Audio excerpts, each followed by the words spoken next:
which are the foundation for how we will all strengthen our DAT programs to the point of scalability, predictability, repeatable, and consistent processes.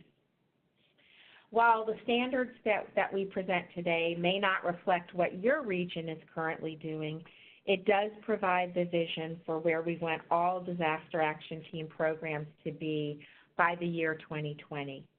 And it supports efforts already underway to improve service delivery. So we're very, very excited. Thank you again for joining.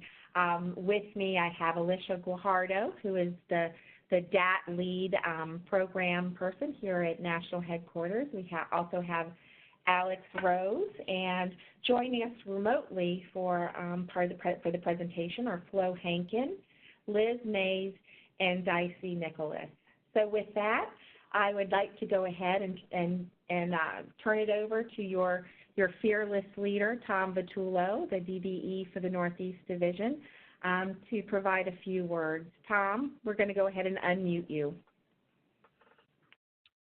Thank you, Catherine, and thanks to your team. So good morning, everybody, and a happy holiday, whatever holiday you celebrate this time of the year.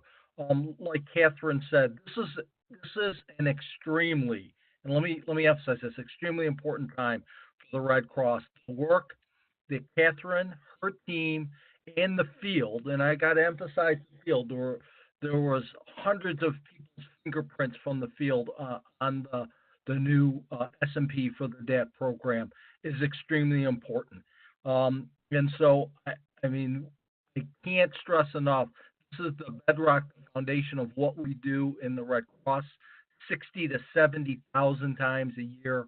The fact that we now have a really detailed S&P around it, I think is a great foundation for moving this forward. So with that, I won't take up any more oxygen in the room, and I'll turn it back over to Catherine and her exceptional team to hear what they have to offer. So thank you all for participating today. Thanks so much, Tom. I will transition now to Alicia, who's going to cover a few housekeeping items. Thanks, Tom.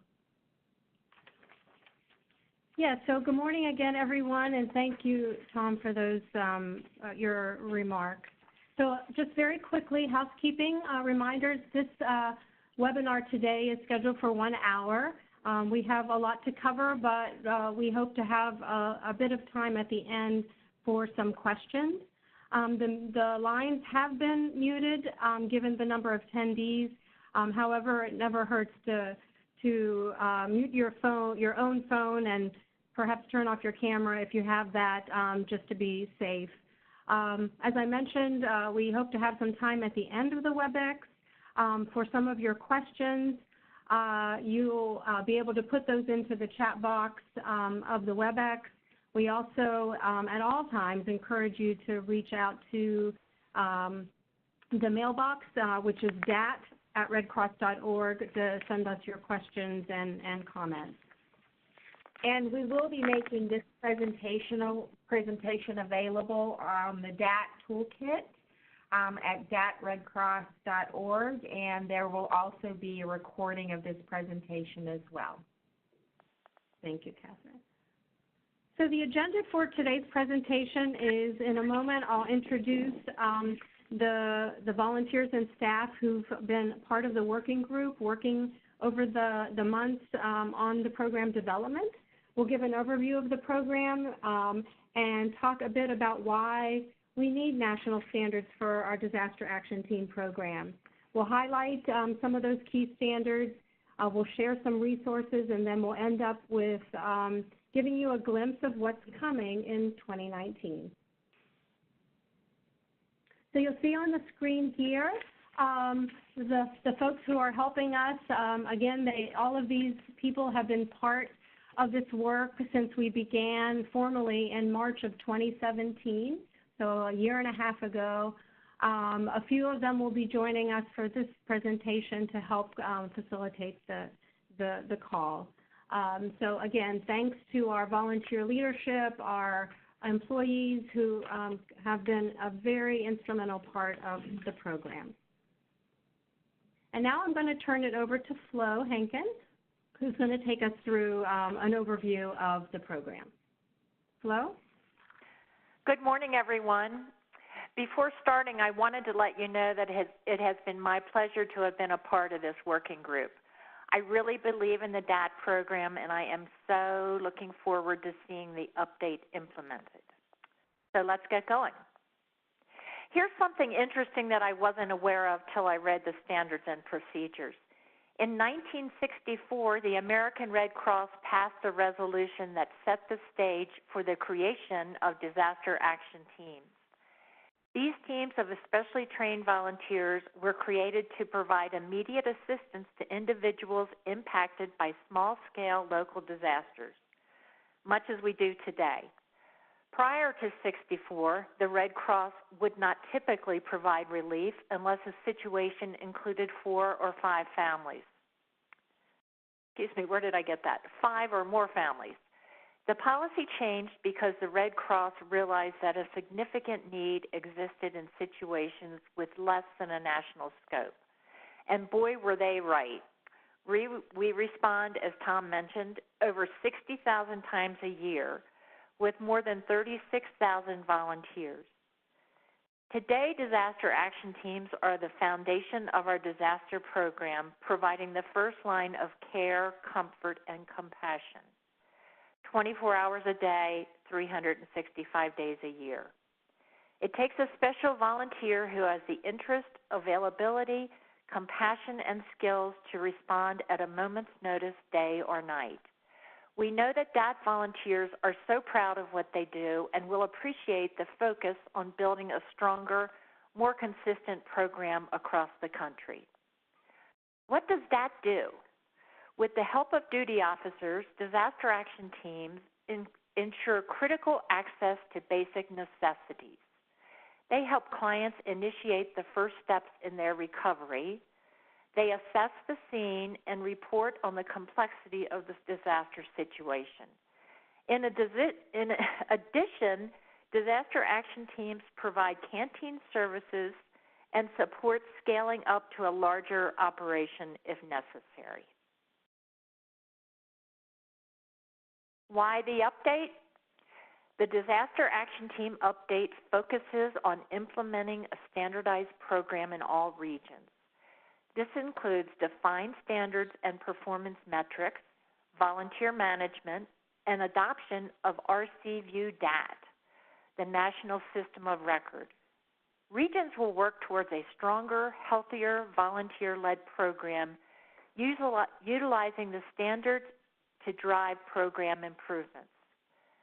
With the rollout of the first national standards for DAT, it's important to understand that our mission has not changed, but we will be better able to provide consistent, fair, and compassionate service to clients, create an enriched, more predictable, and meaningful volunteer experience.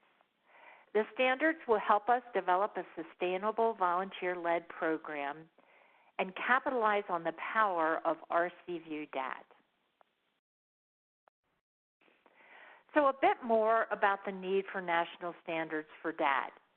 In 2017, the DAT Working Group was formed, a diverse group representing urban and rural regions from across the country and made up of representatives from all the divisions.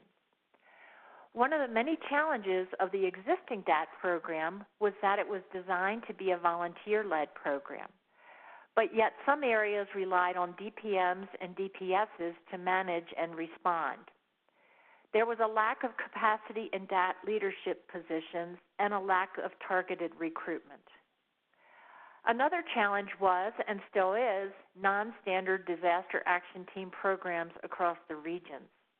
Lack of doctrine means that DAT worked differently across the country. For example, the DAT captain in one chapter had a different job than DAT captains in other chapters. That's confusing. There was no standardized training. Another example was a lack of consistent recognition and retention. In this vacuum, as often happens, regions and chapters developed their own tools and systems. Significant time was spent reinventing the wheel. I myself have spent a good deal of time reinventing the wheel. There were IT challenges, including connectivity, access, and availability of equipment. Instead of using technological solutions, we were building workarounds. The Standards and Procedures recognizes that the DAT update is different in different areas, including geographic challenges, the relationships that you have with fire departments and other partners. So within this varying scenario, the need and rationale for developing national standards was clear.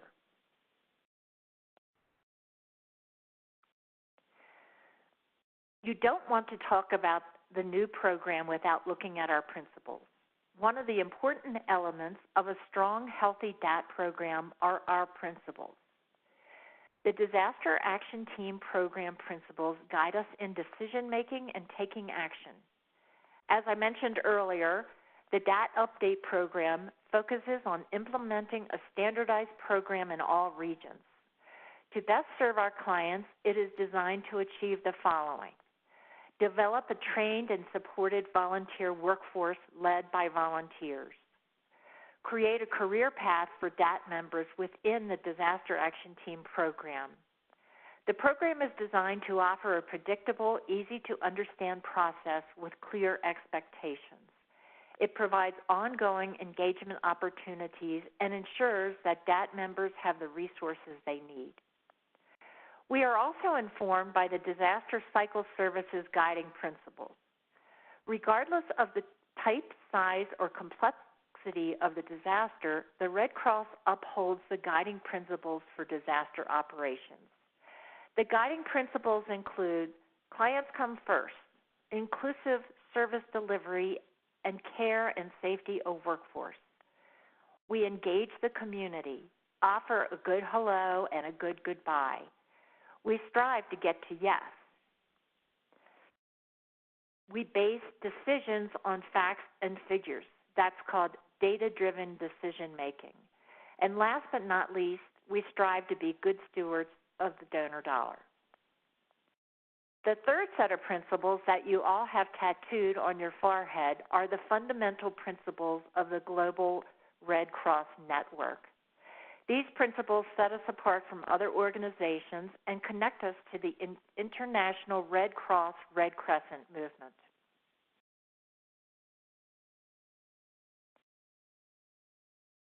Building a strong DAT program.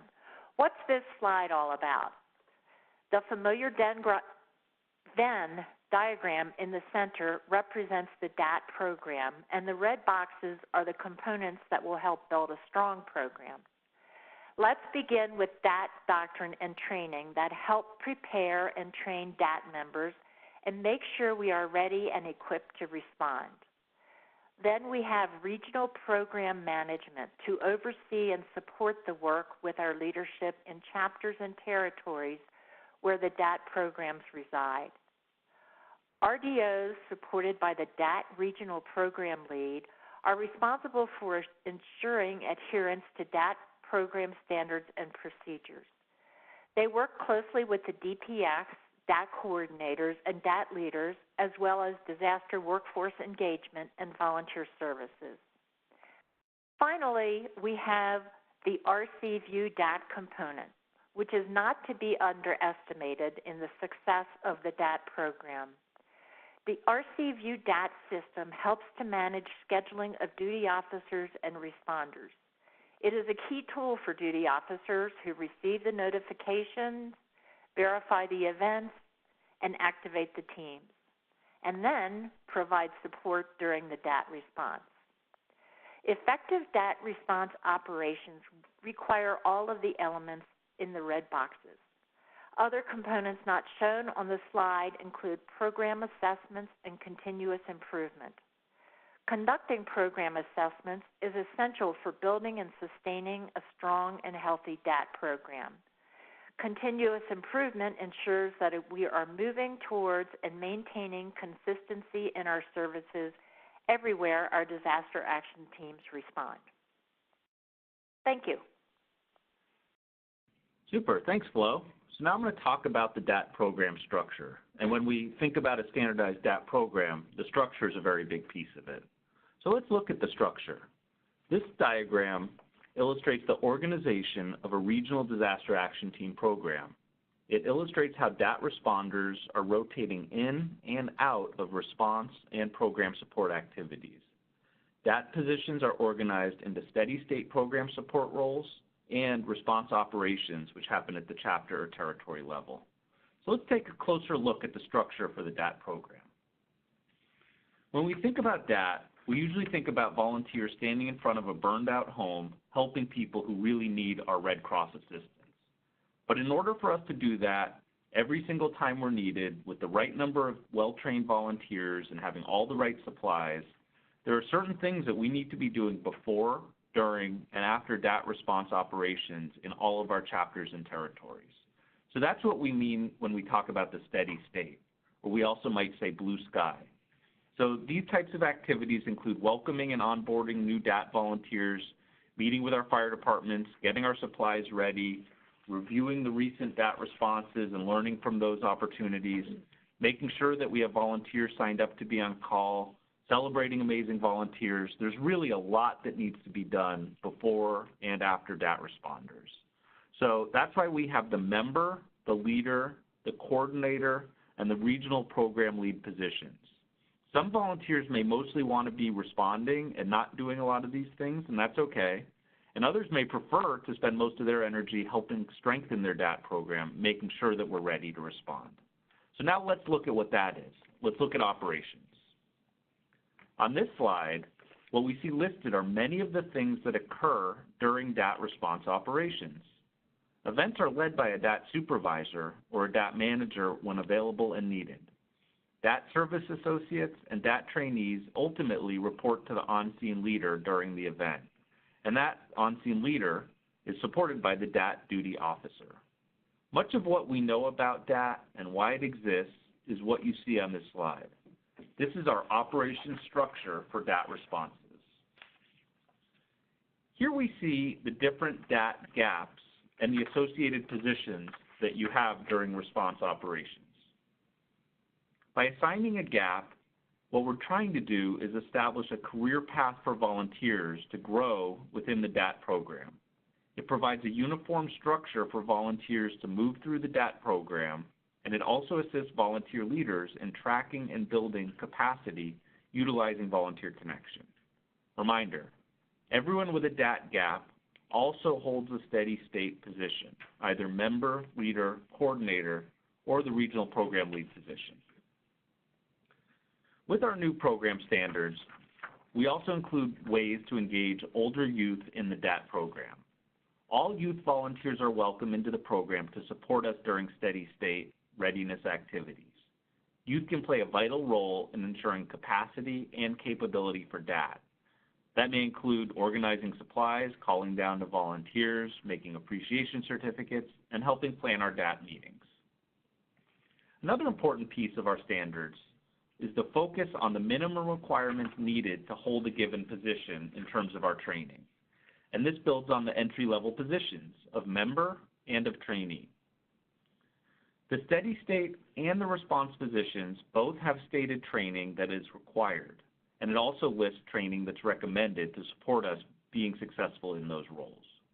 Experience is also factored when qualifying a person for a promotion for a particular position. So in terms of training courses, coming late winter, which is just a few months away, will be the DAT Fundamentals course. That's available both instructor-led in the classroom, and it can also be available web-based in Edge. And then coming in spring is going to be the DAT Management course.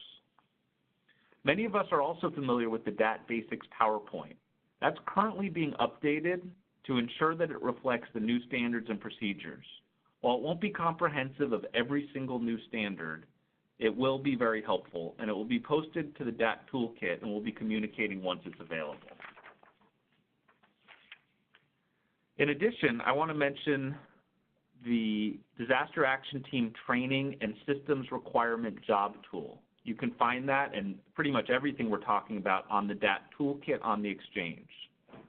The Training and Systems Requirement Jobs tool has a most new version, and that's what's available on the Exchange. And listed on that tool is all the courses that you need.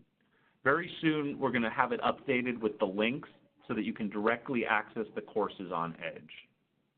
So now let's talk about the DAT positions. By now, your region likely has migrated to the standardized position titles. If you haven't, that means you likely have responders that have titles that may be DAT Captain, DAT Technician, DAT Mayor, DAT Superhero, DAT Senior Responder. Any of those positions or any others that aren't aligned with the standards that we've talked about earlier likely will be changing to the new titles very soon.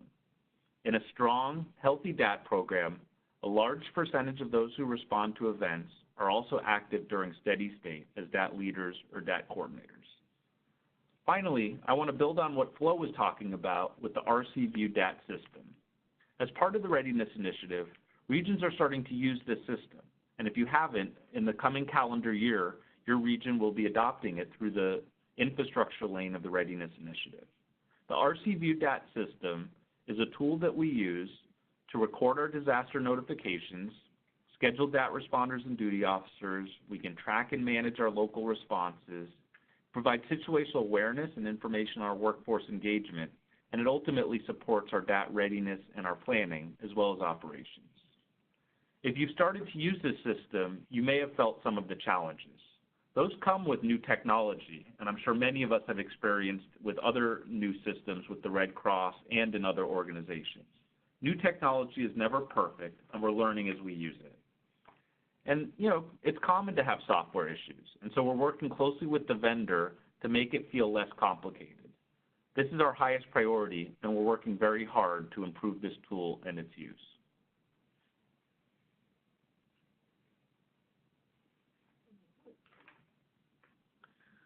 So now we're going to cover the DAT response process and the DAT program standards, and I'm going to pass it to Liz.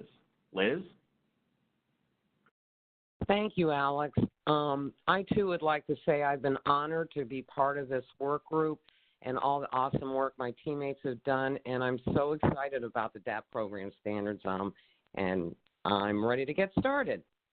So we're going to discuss the DAT response process. This slide will show you the phases of our DAT response process. Our disaster action team response process begins and ends with readiness activities during steady state. This involves planning, creating, and maintaining community relationships, preparedness, and capacity building. You'll hear us talk a lot about capacity building. It also includes DAT program leadership, ensuring that all DAT members are trained, available, and ready to respond, as well as ensuring their ongoing engagement and recognition. Again, this diagram illustrates the phases and key activities to the response process.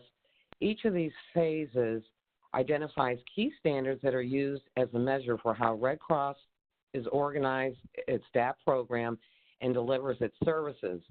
We will touch on these standards in the following slides. And for more information, please refer to the DAT Standards and Procedures, where this information is available and goes into more detail. DAT Standards, Planning and Readiness. The next several slides will list a number of the program standards which you'll find in the Standards and Procedures. During the presentation, we won't be able to go through all of them, but some of them are highlighted.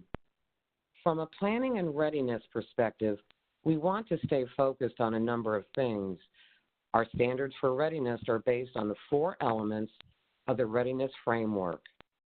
Those are availability of trained people, accessible infrastructure and systems, availability of necessary supplies, and a supportive community. For example, availability of trained people will include recruitment and orientation, training and experience, getting those new DAT volunteers out on calls, scheduling our volunteers to be available for calls. It'll also include information and dissemination and volunteer engagement through steady state activities, such as Alex mentioned early. That'll include your monthly DAT meetings and other activities as we are in the readiness phase. Accessible infrastructure programs and systems. Our volunteers need to have access to the systems they need to be successful and deliver client services. These include CAS 2.0, Volunteer Connection, RC View DAT, EDGE, and other systems that we have. Availability of necessary supplies. We need to make sure our DAT responders have the supplies they need to provide our clients when they do respond. These would include comfort kits, water, and other items that we have available for our clients. We also want to ensure that our volunteers have the equipment and attire they need to respond. This would include Red Cross ID badges, our Red Cross vests, any forms that they may need and contact information to do their job. And finally, the relationship of our supportive community. This includes activities to support our relationships with our fire departments, to reach out to our external organizations and strengthen those relationships, and involve our community and let them know of what we're doing to meet the immediate needs of our clients in our area or chapter territory.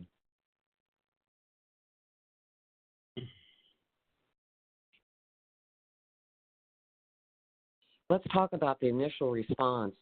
The DAT duty officer is on call, and he or she will receive notification and activate the disaster action team. This duty officer will also support and monitor the response. One of the standards, which has not changed since I've been a DAT responder, is to make client contact within 2 hours and ensure that we're on scene within 2 hours to meet with that client. Another new standard that we have in our standards and procedures is the requirement of 2 DAT responders on every call, including a DAT supervisor.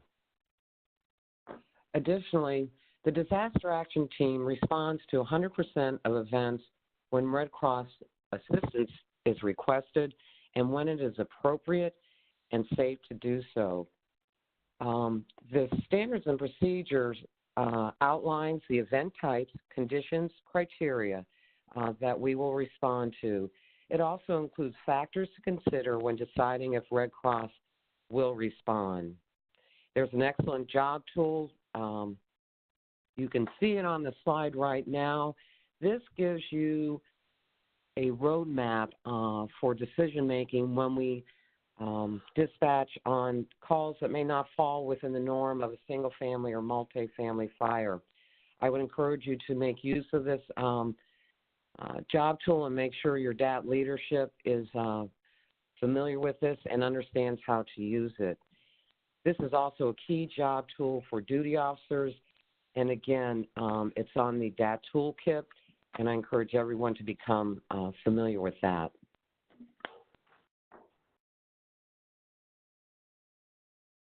Those of us who have done disaster action team for any period of time understand that there are instances when it isn't appropriate for the DAT to respond immediately. This may be due to weather conditions or the potential threat of weather conditions that make it unsafe for disaster action teams to respond immediately. This may also be because the clients aren't available or it's unsafe to travel. It also could include the fact that the event occurred in a very rural or remote area of your region. Regardless of the region, we want to make sure that we are connecting with those clients and providing them the assistance that they need as soon as we can. The duty officer and DAT leadership must make best efforts to promptly connect with the clients, document the situation, and determine with them how and when the Red Cross will assist them. Best case scenario is at least to provide enough information that that client knows that we're going to provide further assistance as soon as it is safe or we are able. So with that, I'm going to turn the presentation over to Dicey. Thank you for your time. All right, thanks, Liz. I'm going to start with the program for remote responses and supervision. So in certain parts of the country, it's not practical or even possible to respond on scene to an event. So consider, for example, parts of Alaska and its very remote communities where it's difficult to access those areas, and sometimes you can only get there by bush plane. In those instances, the S&P provides general guidance for conducting a remote response by phone. Now, while we all acknowledge that DAT can provide a more meaningful and supportive services when we're able to meet in person with the client immediately after the disaster, sometimes it's nice that we can make these exceptions in order to provide our services. Which leads us to another point, which is remote supervision. As we strive to have enough DAT supervisors, there are times when the only responders available are DAT associates.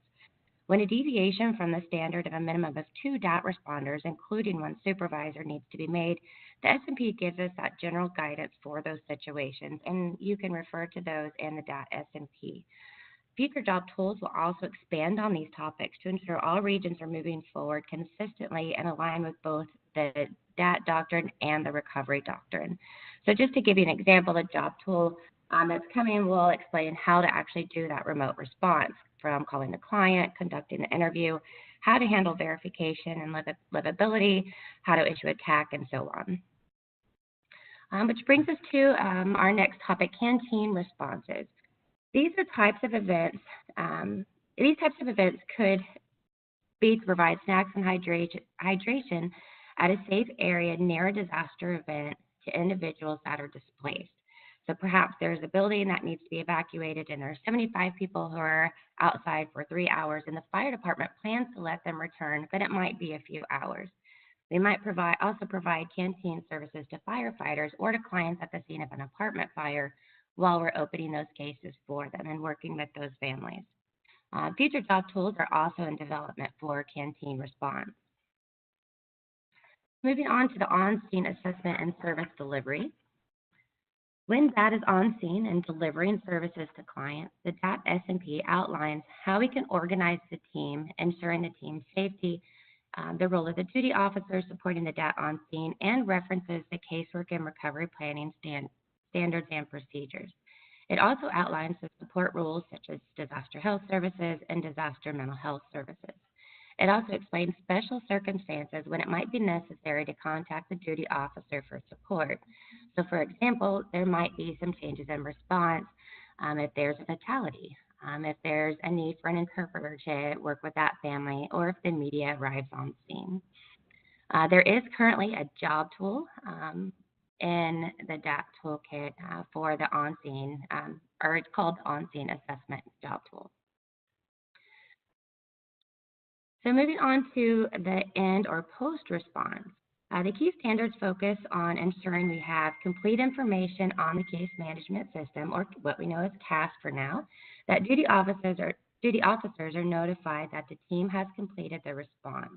It also highlights the importance of regular monitoring and the review of responses, and if and when needed, a check-in with disaster mental health for our responders.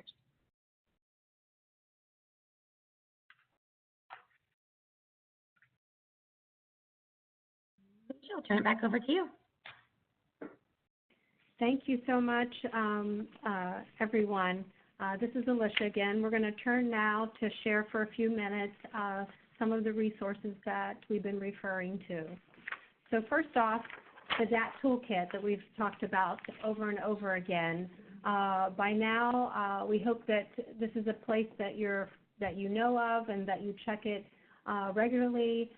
This is really the place for all things that are related to DAT, and we'll continue to update this, and as we add more things, we'll make sure that we organize it in such a way that it's easy to find what you need.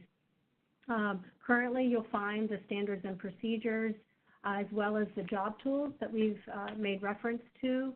It also lists some of those future job tools that we've been talking about. There are implementation updates that have been posted over the last year or so Eventually, we'll be creating a newsletter which will either supplement or replace those implementation updates. But in either case, the point of these is to make sure that on a regular basis we're communicating with all of you so that you know what's in the works and what's coming.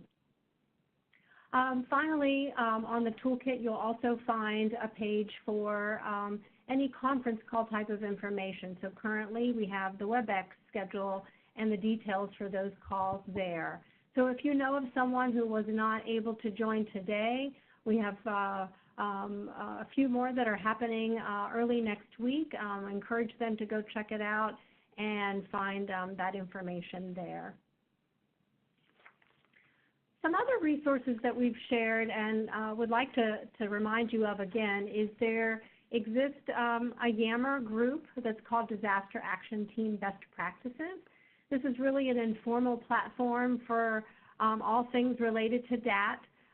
This provides, I think, a great place where people are able to ask a question, to get responses, to have some conversation online back and forth, to share some best practices, as the name suggests, and to also point out maybe some things that are needed. And that really helps us here as we're working to develop those tools for all of you.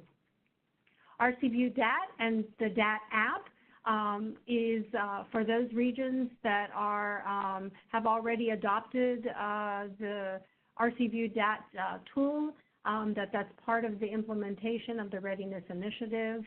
So if you haven't, if your region hasn't yet begun that process, stay tuned. You'll begin to receive information and updates, as your region launches into that phase. Information in the meantime can be found on the Exchange and the DAT Dispatch Toolkit, as well as a SharePoint. So for questions, for comments, for suggestions of any kind, feel free to send those to dat@redcross.org.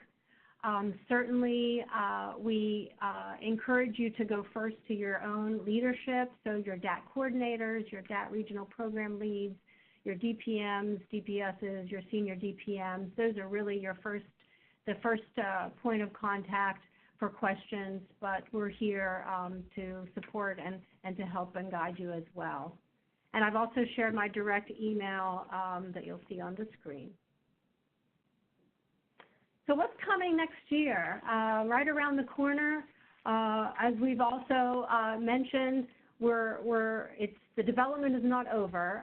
We're excited to offer more job tools. So in the coming months, you'll see tools around helping you as you continue to focus on building a strong, healthy DAT program. We'll have tools focused on the role of the duty officer, that very important elite behind-the-scenes position, and have a special working group focused on that as we speak, helping to develop those tools.